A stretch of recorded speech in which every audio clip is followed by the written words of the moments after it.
नमस्कार, आप देख रहे हैं एसपीटी न्यूज पर 14 दिसंबर शनिवार सुबह 6:15 बजे राजस्थान की बड़ी खबरें।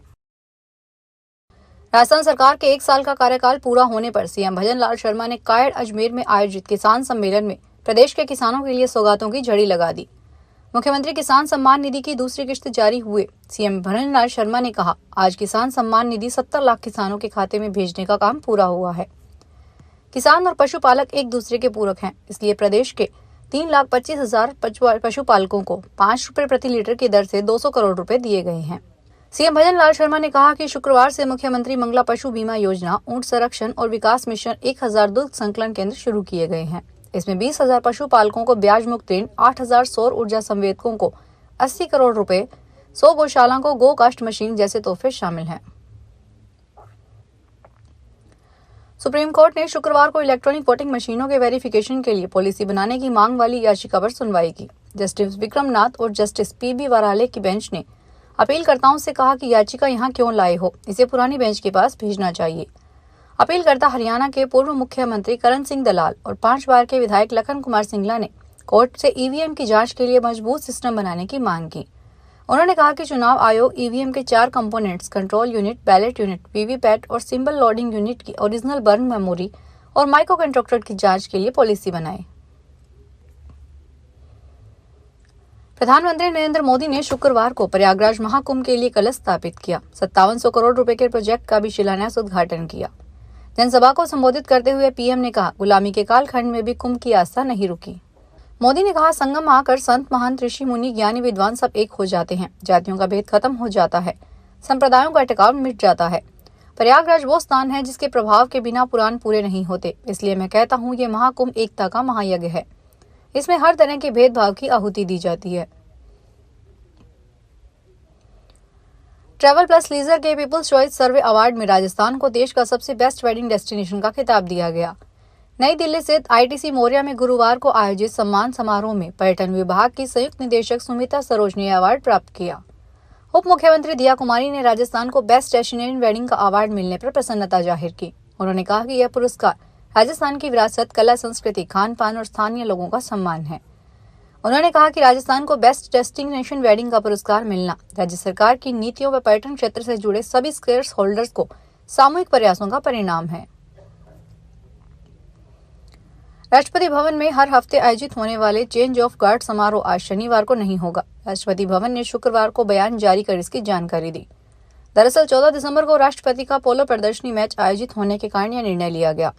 आमतौर पर यह समारोह राष्ट्रपति भवन के प्रांगण में होता है। यहाँ राष्ट्रपति की बॉडीगार्ड यूनिट का नया समूह औपचारिक रूप से चार्ज संभालता है। चेंज ऑफ गार्ड भारतीय सेना की एक पुरानी सैन्य परंपरा है। यह हर हफ्ते आयोजित होता है, जिसमें राष्ट्रपति की सुरक्षा का जिम्मा नई टीम को सौंपा जाता है। स्पेशल प्रोटेक्शन ग्रुप ने 3 स्पेशलाइज्ड आर्म्ड व्हीकल का रजिस्ट्रेशन 5 साल आगे बढ़ाने के लिए शुक्रवार को सुप्रीम कोर्ट का रुख लिया। एसपीजी ने नेशनल ग्रीन ट्रिब्यूनल के उस आदेश को चुनौती दी थी जिसमें उन व्हीकल्स का रजिस्ट्रेशन बढ़ाने की मंजूरी देने से इनकार कर दिया था। एसपीजी की ओर से पेश सॉलिसिटर जनरल तुषार मेहता ने मामले पर तुरंत विचार करने का आग्रह किया और आर्म्ड व्हीकल्स को इम्पोर्टेंट का हवाला देते हुए रजिस्ट्रेशन पीरियड बढ़ाने की मांग की। मेहता ने कहा कि ये व्हीकल सिक्योरिटी ग्रुप के टेक्निकल सपोर्ट का अहम अंग है। सुप्रीम कोर्ट ने 29 अक्टूबर 2018 के अपने आदेश में 10 साल से ज्यादा पुराने डीलर वाहनों को दिल्ली एनसीआर में चलने पर बैन लगा दिया। एसपीजी की स्थापना 1985 में प्रधानमंत्री, पूर्व प्रधानमंत्री और उनके परिवार की सुरक्षा को देने के लिए की गई थी। रणथंभौर टाइगर रिजर्व में कार्यरत क्षेत्रीय वन अधिकारियों के तबादले किए गए हैं। इसे लेकर हेड ऑफ फॉरेस्ट की ओर से एक आदेश जारी किया गया है। हेड ऑफ फॉरेस्ट ने आदेश जारी कर रणथंभौर टाइगर रिजर्व प्रथम में कार्यरत 2 क्षेत्रीय वन अधिकारियों का तबादला किया है। Head of forest Abhijit Banerjee ने आदेश जारी करते हुए बताया कि राजकार्य के सुचारू संचालन के लिए रणथंभौर टाइगर रिजर्व प्रथम में पद स्वापित क्षेत्रीय वन अधिकारी प्रथम कैलाश शर्मा को उड़नदस्ता रणथंभौर टाइगर रिजर्व प्रथम के पद पर लगाया गया है। फिलहाल कैलाश शर्मा आरओपीटी क्षेत्रीय वन अधिकारी के पद पर कार्यरत हैं। इसी तरह क्षेत्रीय वन अधिकारी अश्विनी प्रताप सिंह को आरओपीटी क्षेत्रीय वन अधिकारी के पद पर लगाया गया है।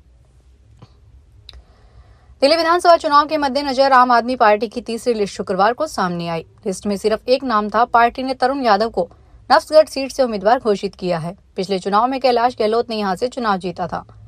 उन्होंने हाल ही में आप छोड़कर भाजपा ज्वाइन की है। पार्टी 3 लिस्टों में अब तक 32 प्रत्याशियों की घोषणा कर चुकी है। राजस्थान सरकार के शिक्षा मंत्री मदन दिलावर शुक्रवार को जोधपुर पहुंचे। यहां उन्होंने सर्किट हाउस में प्रेस कॉन्फ्रेंस कर भजन लाल शर्मा सरकार के 1 साल का कार्यकाल पूरा होने को लेकर जानकारी दी। इस दौरान महंगाई को लेकर पूछे सवाल पर उन्होंने कहा कि मध्यम वर्ग खुद को अपग्रेड करने के लिए लोन ले सकता है। इसके बिना एंट्री के 1 करोड़ रुपए तक का मुद्रा लोन भी दिया जा रहा है। हालांकि महंगाई कम हुई या नहीं, इसको लेकर मदन दिलावर कोई खास संतोषजनक जवाब नहीं दे सके। दरअसल जोधपुर में पत्रकार वार्ता के दौरान उनसे एक सवाल पूछा गया था कि राजस्थान सरकार के 1 साल पूरा होने पर राजस्थान में महंगाई घटी है या बढ़ी। उप मुख्यमंत्री दिया कुमारी ने शुक्रवार को अजमेर के सूचना केंद्र में आयोजित विकास प्रदर्शनी एवं पंच गौरव का अवलोकन किया। इसके साथ ही जिला विकास पुस्तिका का विमोचन भी किया गया। इस मौके पर विधानसभा अध्यक्ष वासुदेव देवनानी, मंत्री सुरेश रावत, देवनारायण बोर्ड के अध्यक्ष ओम प्रकाश भड़ाना सहित अन्य जनप्रतिनिधि और प्रशासनिक अधिकारी मौजूद रहे। दिया कुमारी ने कहा कि भाजपा सरकार ने बजट में राजस्थान को बहुत कुछ दिया है। विकसित राजस्थान बनाने की ओर सभी अग्रसर हैं। कोटा यूनिवर्सिटी में यूजी-पीजी सभी संकाय के पहले सेमेस्टर की परीक्षा के आवेदन शुरू हो गए हैं। कॉलेज के छात्र संघ उपाध्यक्ष रवि मेघवाल ने बताया कि सामान्य शुल्क के साथ ऑनलाइन आवेदन की अंतिम तिथि 18 दिसंबर है। सेमेस्टर स्कीम में अभी फीस में बढ़ोतरी नहीं की है। 100 रुपए लेट की फीस के साथ आवेदन 19 से 23 दिसंबर तक भरे जाएंगे। इसके बाद 24 से 28 दिसंबर तक परीक्षा शुल्क के बराबर विलंब शुल्क के साथ अंतिम तिथि है। करौली जिला बार एसोसिएशन के चुनाव में 8वीं बार जयेंद्र सिंह एडवोकेट अध्यक्ष निर्वाचित हुए हैं। उन्होंने 45 वोटों से एडवोकेट अजय दबाई को हराया है। शपथ ग्रहण के बाद वर्तमान अध्यक्ष लक्ष्मी योगी ने माला पहनाकर नवनिर्वाचित अध्यक्ष जयेंद्र सिंह का स्वागत किया। इस दौरान निर्वाचन अधिकारी नगेंद्र व्यास ने नवनिर्वाचित अध्यक्ष को पद एवं गोपनीयता की शपथ दिलाई। नवनिर्वाचित अध्यक्ष ने कोर्ट में पुस्तकालय की स्थापना सहित विभिन्न कार्यों को संपन्न करने का लक्ष्य रखा है। राजस्थान सरकार के डिप्टी सीएम प्रेमचंद बैरवा ने कहा कि राज्य में कानून सबके लिए एक है। अगर कोई भी कानून का उल्लंघन करेगा तो उसके खिलाफ कार्रवाई की जाएगी। बैरवा से शराब ठेकेदारों द्वारा रात के 8 बजे के बाद भी दुकान खोलने के सवाल पर उन्होंने यह बात कही। डिप्टी सीएम बैरवा आज शुक्रवार को सरकार के कार्यकाल को 1 साल पूरा होने पर चित्तौड़गढ़ में आयोजित किसान सम्मेलन में शामिल हुए थे। बैरवा चित्तौड़गढ़ जिले के प्रभारी मंत्री हैं। वे कई सवालों के जवाब दिए बिना चले गए। राजस्थान राज्य पथ परिवहन निगम ने ड्राइवर पदों पर बंपर भर्तियां शुरू करने की घोषणा की है। राजस्थान कर्मचारी चयन बोर्ड जयपुर द्वारा जारी नोटिफिकेशन के अनुसार कुल 500 पदों पर भर्तियां की जाएगी।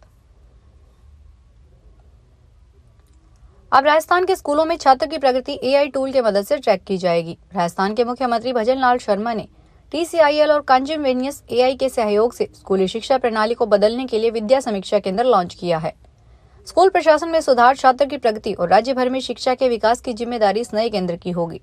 मुख्यमंत्री द्वारा लॉन्च ये नया केंद्र आर्टिफिशियल इंटेलिजेंस और डेटा एनालिटिक्स का उपयोग करेगा। इस केंद्र के जरिए 68,000 से ज्यादा विद्यालयों में पढ़ने वाले 81 लाख विद्यार्थियों, 4 लाख शिक्षकों और 1.25 लाख कर्मचारियों के डेटा की निगरानी रखी जाएगी। फिलहाल बड़ी खबरों में इतना ही। ताजा खबरों को देखने के लिए चैनल को सब्सक्राइब करें। देखते रहिए SPT न्यूज। धन्यवाद।